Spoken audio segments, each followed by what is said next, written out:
नमस्कार दोस्तों, स्वागत है आप सभी का हमारे इस चैनल वास्तु सफर में। दोस्तों, अगर आप भी अपनी लाइफ में कुछ नया सीखने की चाह रखते हैं तो इस चैनल को अभी सब्सक्राइब कर लें।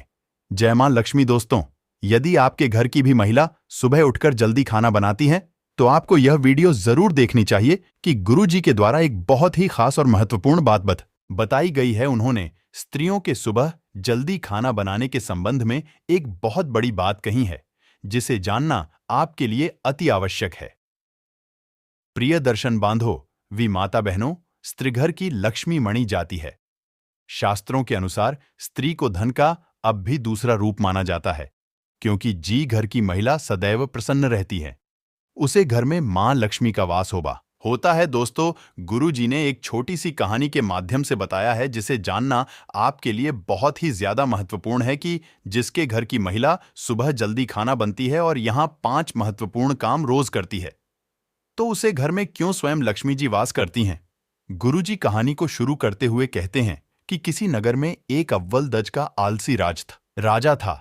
वह इतना आलसी था कि खटिया पर जिस करवट लेटता उसी करवट लेटा रह जाता।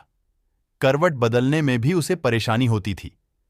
पत्नी बेचारी जब किसी काम के लिए कहती तभी वह करवट बदलते और पत्नी की तरफ पीठ फिराकर पड़ा रहता। उसकी आदतों को देखते हुए पत्नी को विश्वास हो गया कि वह कभी कुछ ना करेगा। एक दिन पत्नी ने बड़े प्रेम से उसे समझाया। बोली, मैं जानती कि तुम्हें खटिया से उठने में कष्ट होता है, किंतु इस तरह एक ही करवट लेते रहने से भी आदमी नकारा हो जाता है। बाहर नहीं जाना चाहते हो तो खटिया पर बैठे बैठे ही कुछ करते रहो। आलसी सोने लगा। ऐसा कौन सा काम है जिसे खटिया पर बैठे बैठे ही किया जा सकता है। कुछ देर बाद उसकी समझ में बात आई। खुश होकर वहां पत्नी से बोला, अरे सुनती हूं, मैंने बैठे बिठाए काम ढूंढ लिया है, अब तुम्हें चिंता करने की जरूर नहीं। पत्नी प्रसन्न हुई।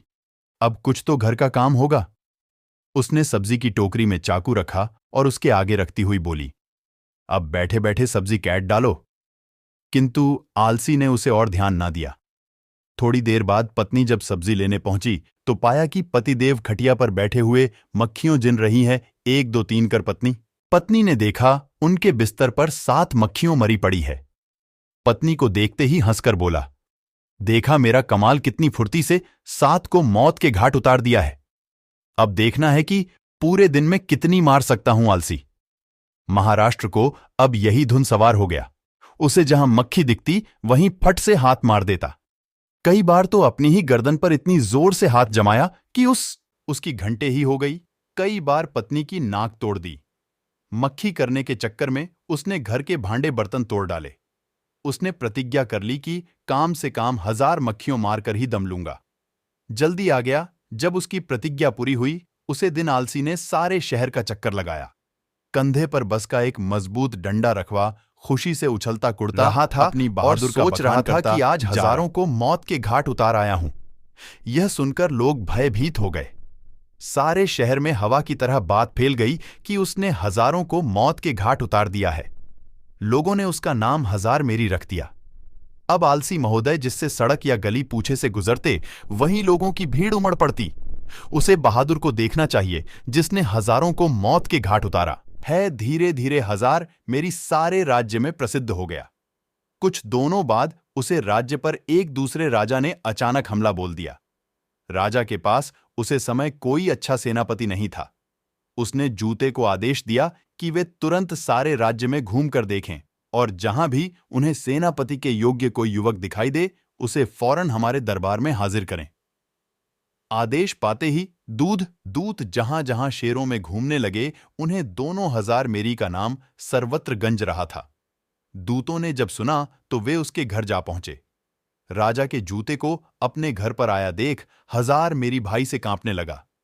वह घर के अंदर एक अंधेरे कोने में दुबक कर बैठ गया। पत्नी से बातचीत होने पर मालूम हुआ कि राजा हजार मैरिज ऐसे बहादुर को अपना सेनापति बनाना चाहते हैं।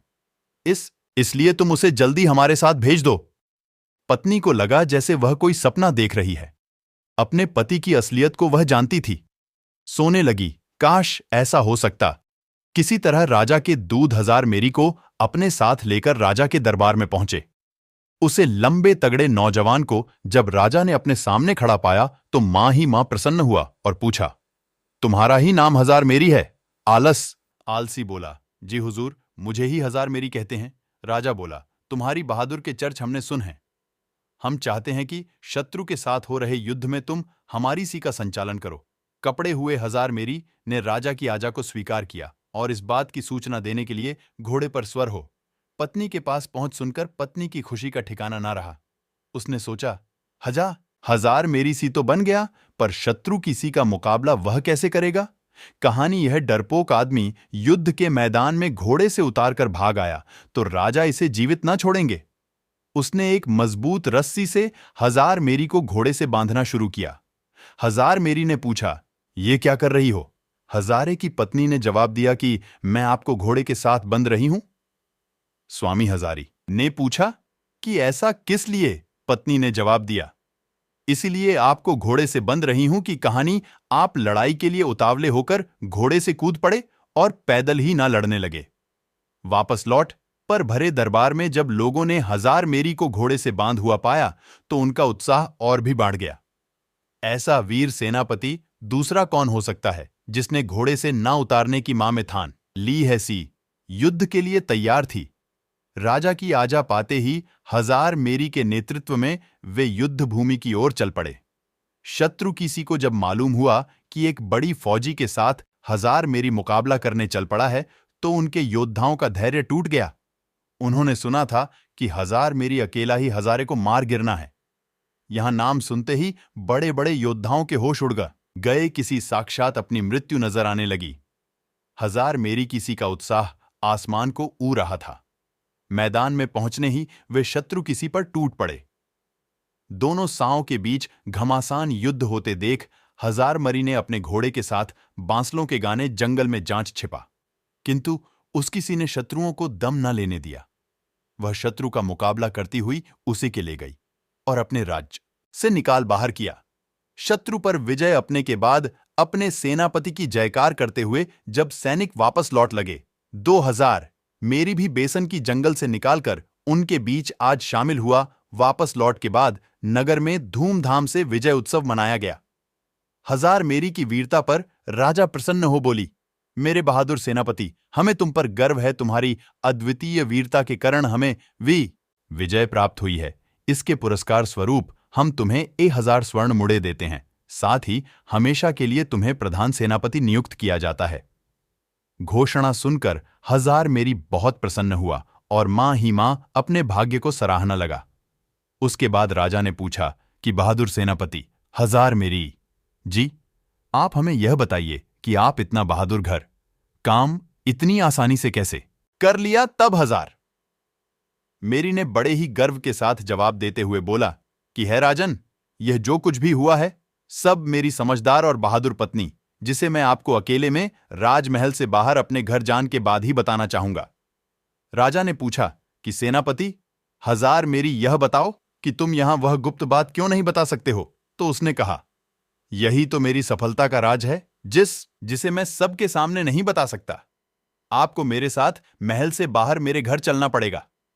तब राजा ने कहा, ठीक है, मैं तुम्हारे साथ राजमहल से बाहर तुम्हारे घर जान के लिए तैयार हूं।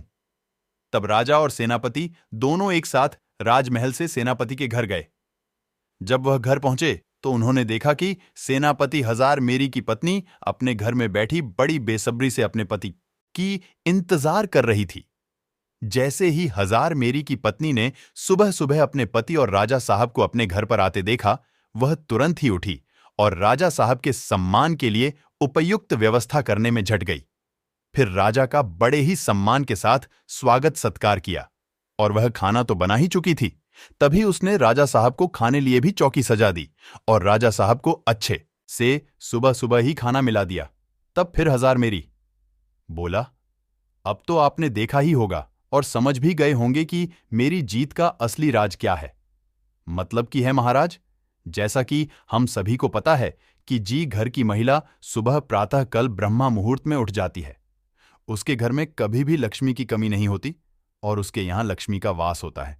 और वही जी घर में कोई महिला सुबह सुबह जल्दी खाना बनती है, उसे घर की तरक्की बिल्कुल पक्की है, क्योंकि राजा साहब और हम सभी लोग यहां जानते हैं कि जी घर में सुबह जल्दी खाना बन जाएगा तो उसे घर की तरक्की इस तरह से होती है, जैसे कि यदि सुबह जल्दी खाना बनेगा तो घर के बच्चे जल्दी से स्कूल के लिए भी चले जाएंगे। और यदि कोई व्यक्ति कहानी ऑफिस में काम करता है या फिर किसी को कोई जरूरी काम है, तो वह घर से कभी भी खाली पेट नहीं जाएगा। वह कहानी भी खाना खाने की बाद जा सकता है और अपना पूरा काम पूरी लगन और मां से कर सकता है। तो सुबह सुबह जो भी स्त्री जल्दी खाना बना लेती है, उसके घर में तरक्की होना बिल्कुल तय है। हाजर मरी ने फिर जो भी उसके जीवन में अपनी पत्नी के प्रति सहायता की बातें जितनी भी थीं, और वह युद्ध में किस प्रकार से जीता था, यह सब राजा साहब को पूरी कहानी बता देता है। तब राजा साहब यह सब जन के बाद कहते हैं, आपने बिल्कुल सही कहा सेनापति जी। इस घर की महिला सुबह जल्दी ब्रह्मा मुहूर्त में उठकर के सारे घर के कार्य कर लगी और सुबह जल्दी खाना बना लगी। उसे घर की तरक्की तो बिल्कुल तय है। उसके बाद राजा साहब ने हजार मेरी की पत्नी को देर सा साड़ी असर किया और जवाहर रात से सम्मानित किया, तो प्रीत दर्शन बंधु हो। आपको यह अच्छी तरह से समझ में आ गया होगा कि किसी भी घर की तरक्की के लिए महिला का योगदान सर्वोपरि होता है। और किसी ने कहा भी है कि किसी भी कामयाब व्यक्ति के पीछे किसी महिला का हाथ जरूर होता है, और घर की महिला यदि चाहे तो घर को स्वर्ग बन सकती है। तो आशा करते हैं यहां वह वीडियो आपको अच्छी लगी होगी। यदि वीडियो अच्छी लगी है तो इस वीडियो को लाइक और चैनल को जरूर सब्सक्राइब कर लीजिएगा। जय माता लक्ष्मी, हर हर महादेव।